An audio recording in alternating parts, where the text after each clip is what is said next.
to keep that love going for our next comic, Angel Contreras.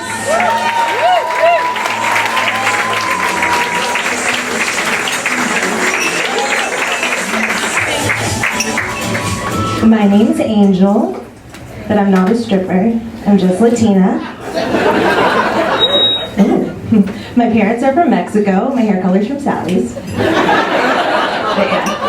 Growing up with Mexican parents, I often got to hear really beautiful Spanish phrases around the household. One of my mom's favorites was, "Mijita, la carne de vaca no es transparente." And what that means is the meat of a cow isn't see-through. I used to stand in front of the TV a lot.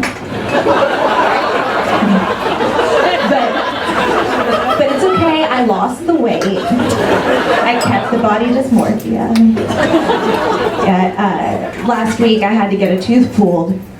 And while they were doing the extraction, all I could think was, man, I haven't had fingers this deep in my mouth since I thought bulimia was cool. And then the dentist was explaining aftercare to me, and he was like, you can't suck on anything while it's healing. And I'm like, well then how am I supposed to pay for this?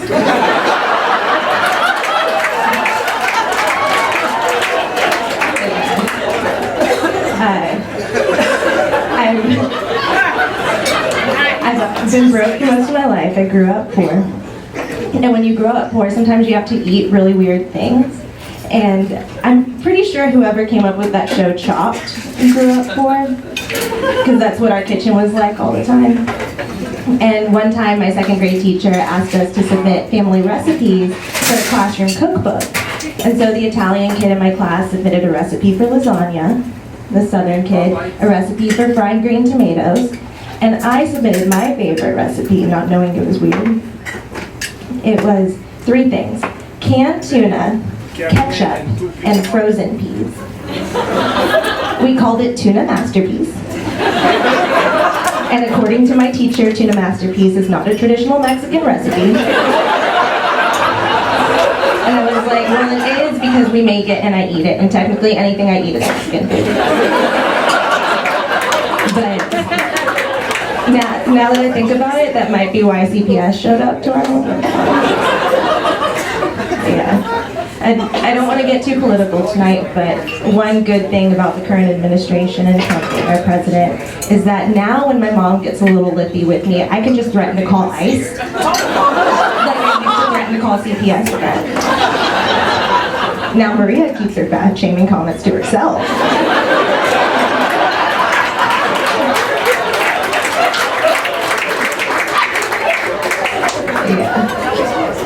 Still trying to pay off that dental bill, so I've been using this app called Poshmark. And for those of you who don't know, Poshmark is an app where you can take all the clothes that you don't want and try to sell them to your friends online. And so I tried to sell this pair of Victoria's Secret pink leggings online, and a guy commented, "Do you have any panties to send along with them?" And I'm like, really? Like, this is the kind of shit that women have to put up with. Like, a man's never gonna sell like a tractor on Craigslist and have a woman respond like, "Hey, you got any boxer briefs with some sprinkles in it?" But like, any politician right now, or even our president, if you look at their history, there's probably at least one that's tried to buy some used panties online, or at least a golden shower. If you look into our female politicians, the worst thing you'll find is that like maybe one of them sold some panties a long time ago to pay off some dental bills in law school. Yeah. So I went to law school by day. I'm a criminal defense attorney. But I'm a public defender, so that's why I still get excited by coupons. My favorite type of case to work on is murder, because that's one less witness that I have to deal with.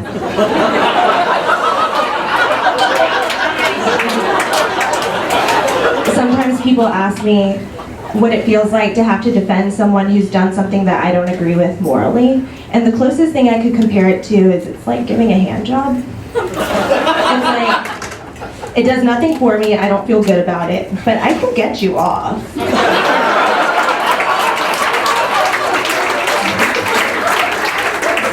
Some other observations from the job: drinking and driving, a lot like anal sex. More people do it than you think. And almost no one wants to admit to it on the record.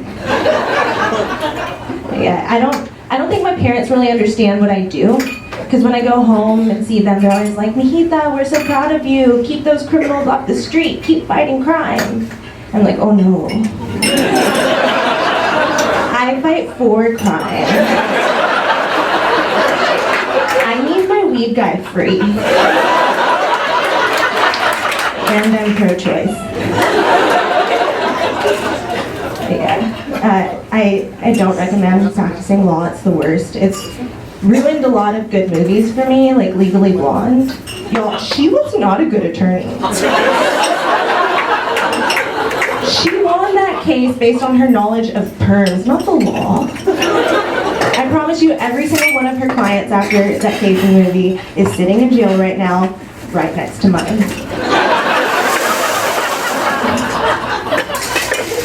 Yeah, law school was hard.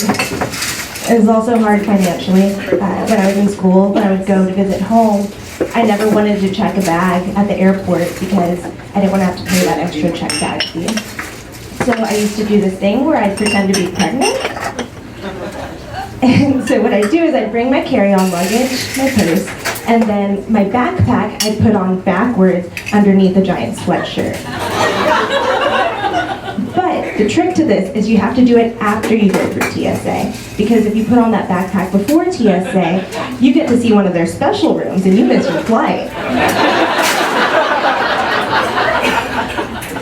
So I had to stop doing this though, because the last time that I did it, I was waiting in line for priority boarding because pregnancy has its perks.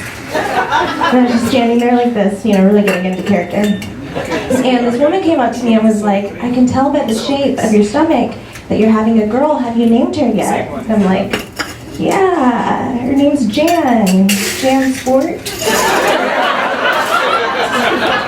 So it was going well, doing great, until it was time to board, and I went to put my carry-on in the overhead compartment.